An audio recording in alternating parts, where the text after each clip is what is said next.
A Rússia soviética foi um império colonialista que explorou suas colônias como qualquer outra potência colonizadora. Desde os anos 1950, historiadores e cientistas sociais têm chamado a atenção para isso, mas o ensino acadêmico continua ignorando estes estudos. Existe uma extensa literatura que descreve a natureza desse governo imperial soviético.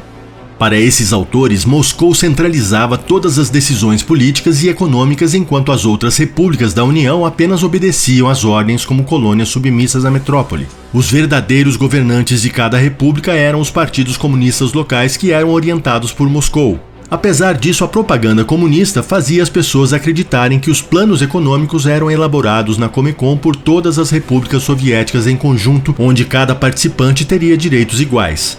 A União Soviética era formada por 15 repúblicas. As mais conhecidas ficavam no leste europeu. Mas a maioria das repúblicas estava na Ásia, na região do Cáucaso e na Ásia Central. Essa região era rica em petróleo e minérios.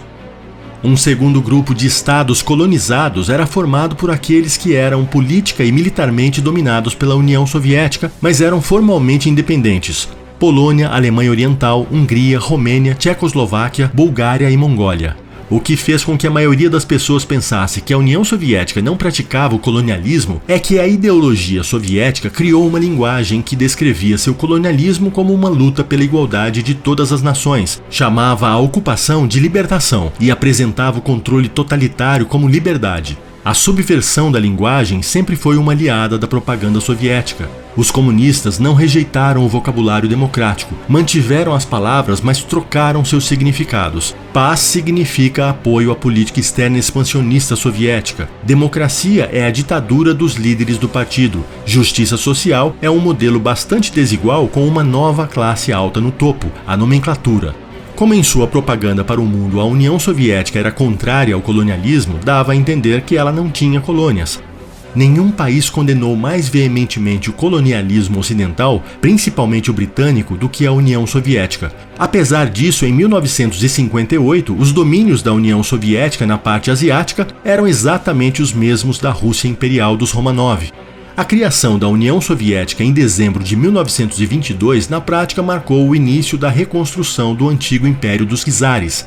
Outro motivo que disfarçava as colônias era a Constituição Soviética, que garantia a igualdade entre as repúblicas. Diferente das nações africanas, as repúblicas soviéticas teriam uma autonomia nacional chamada de federalismo. Mas ela estava só no papel. Na prática, todas as repúblicas eram submissas a Moscou.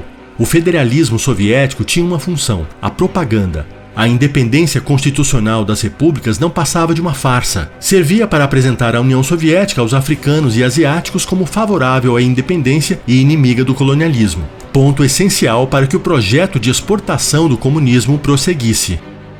Uma declaração de Stalin no início dos anos 1920 deixa bem claro que o direito de cada república se separar da União Soviética não era real. O direito das nações se separarem não deve ser confundido com a ideia de que podem se separar a qualquer momento. O regime tem a liberdade de concordar ou não com a separação de acordo com os interesses da revolução. Ou seja, o status oficial de igualdade entre as repúblicas foi a manobra mais eficiente que uma potência colonial já usou para disfarçar a exploração de outros países. A propaganda soviética enfatizava seu modelo federativo com todas as repúblicas, mas a autodefinição soviética é irrelevante. O que determina uma relação colonial não é o colonizador admitir a prática, mas as características do colonialismo estarem presentes. São essas características coloniais que vamos examinar. Para diversos autores, fosse no aspecto econômico, político, social, militar ou cultural, o colonialismo soviético foi equivalente ao britânico e ao francês. Todos sabem quais eram as características do colonialismo na África e na Ásia. A definição de uma colônia é um país cuja economia serve para beneficiar uma potência externa. Os lucros são exportados ao invés de reinvestidos no local e a população colonizada é excluída do poder. Para Marx e Engels, colonialismo significava a exploração econômica de colônias no exterior.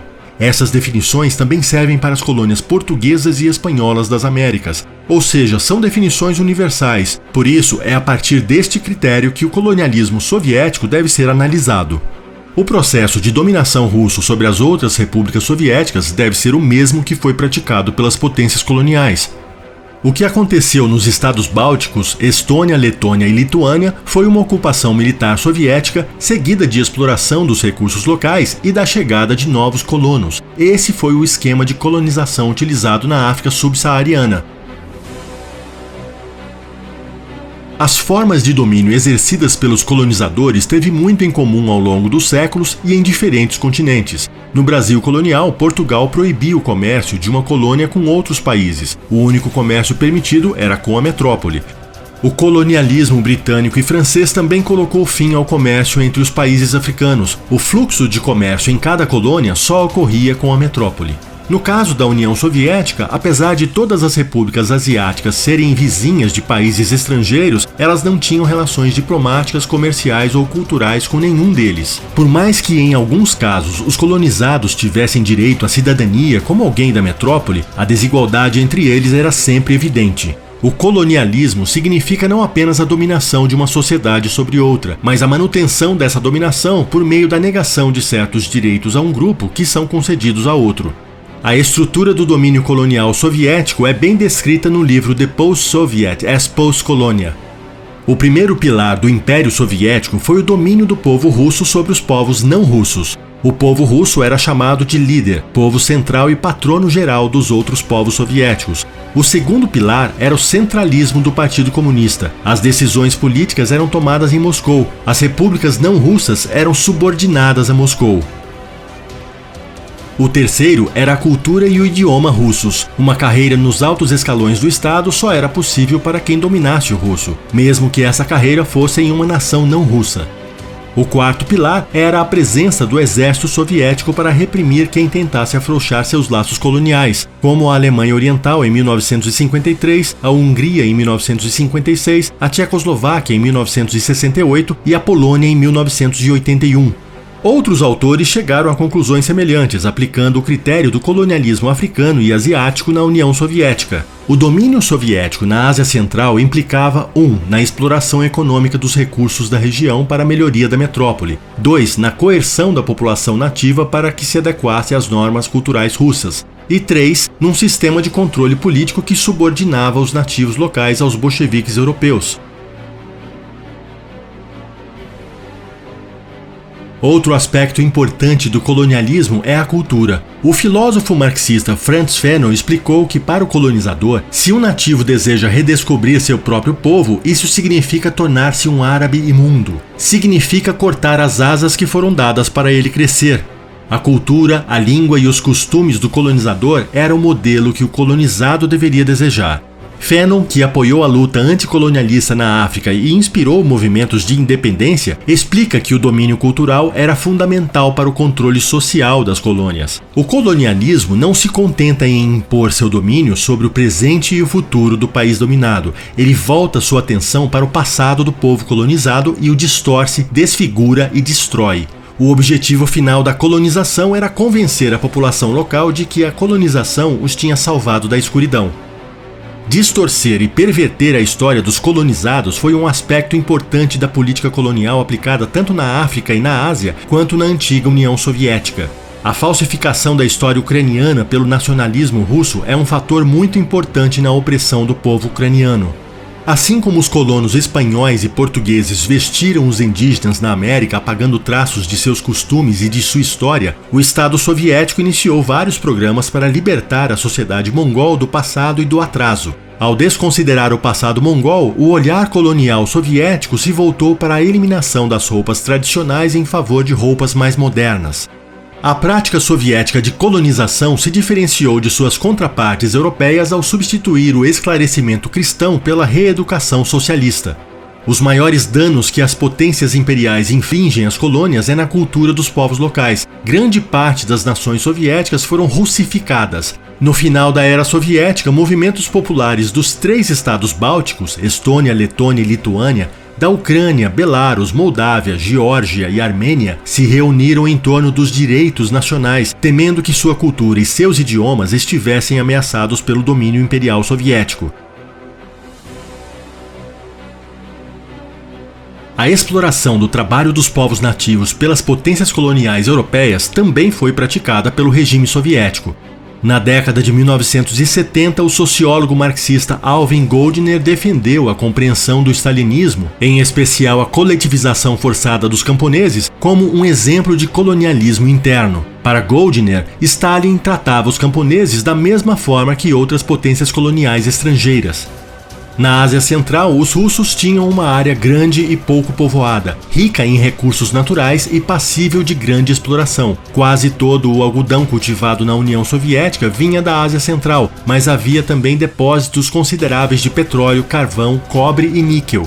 Antes da Revolução, a Ásia Central era a maior produtora de petróleo para a Rússia. Por isso, os bolcheviques não quiseram abrir mão do controle da região. As principais regiões produtoras de petróleo estavam localizadas no Azerbaijão, Baku e Grozny, onde mais de 90% de todo o petróleo russo era produzido. Em 1940, o órgão oficial do Comissariado do Povo da Indústria do Petróleo afirmou que 57,3% de todos os recursos petrolíferos do mundo se encontravam dentro das fronteiras da União Soviética.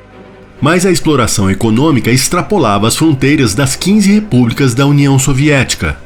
Em 1945, a Polônia teve de assinar um acordo para entregar 25 milhões de toneladas de carvão a Moscou a menos de 10% do preço mundial praticado na época. Da mesma forma, a Iugoslávia vendia molibdênio à União Soviética por 45 mil dinares por tonelada, mas o custo de produção era de 500 mil dinares. Ou seja, a Iugoslávia tinha prejuízo de mais de 90% ao vender molibdênio para a Rússia. Nem Portugal fazia isso com o ouro brasileiro.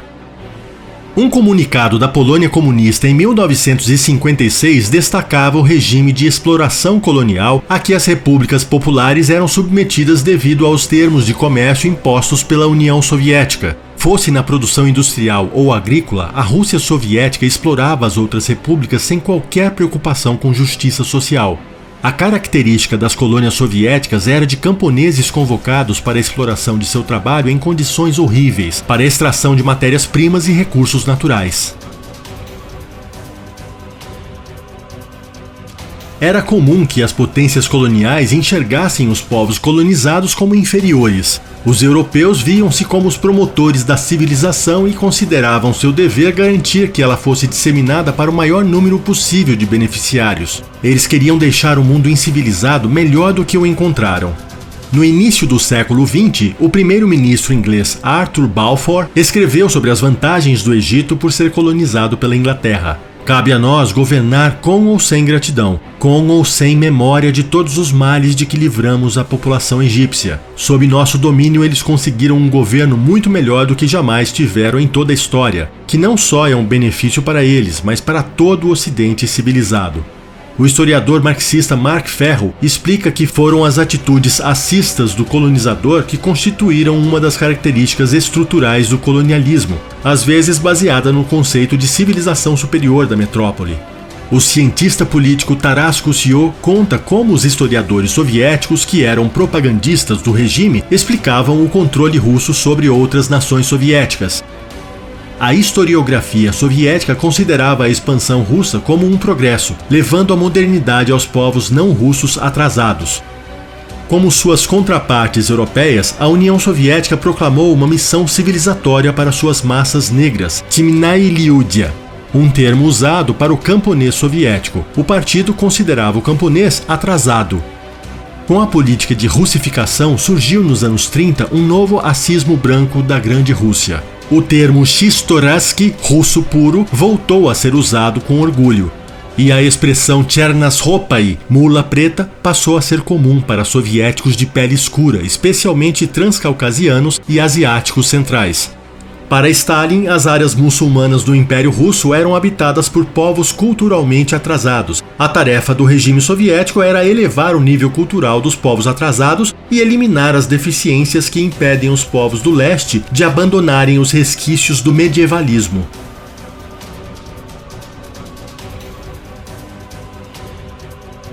As potências coloniais usavam como pretexto para explorar os povos ditos atrasados a ideia de que construíam uma amizade em que ambos se ajudavam. Nas expressões como missão civilizatória ou amizade protetora, estava implícita a ideia de uma relação de vantagem mútua. A França precisava das colônias para promover sua grandeza e as colônias precisavam das manufaturas e da civilização francesas para entrar no mundo moderno.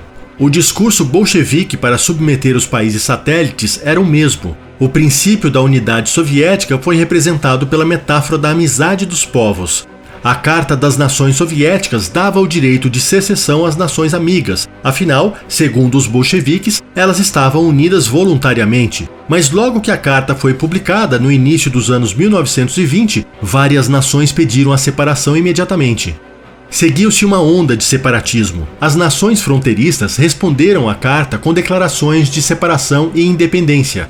Até a Geórgia, que antes da Revolução nunca havia sonhado com a independência, anunciou sua separação. A repressão soviética contra essas nações separatistas deixou claro que não havia qualquer amizade. A relação era de exploração. Os intelectuais ucranianos, por exemplo, condenaram o mito da amizade dos povos como uma fraude destinada a perpetuar a submissão colonial da Ucrânia. A amizade dos povos era vista pelos dissidentes como uma camuflagem para a russificação dos ucranianos.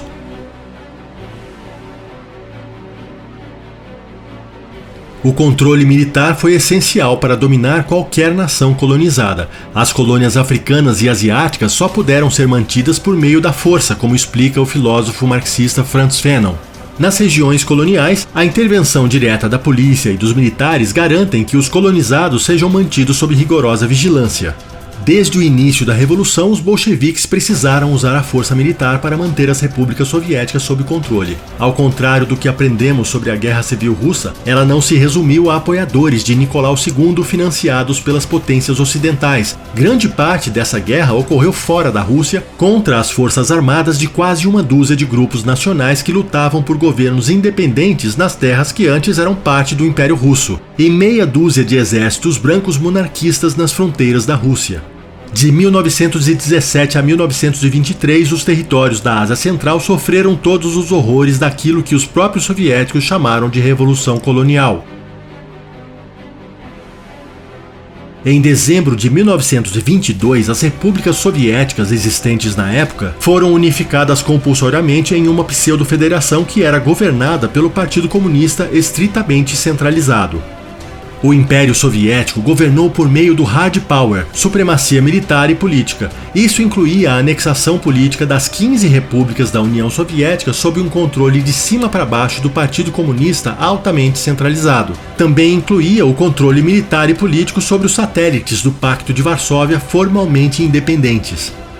Depois da repressão de 1956 na Hungria, que lutava por sua independência da União Soviética, os húngaros tiveram de aceitar o status colonial com 75 mil soldados soviéticos estacionados no seu país.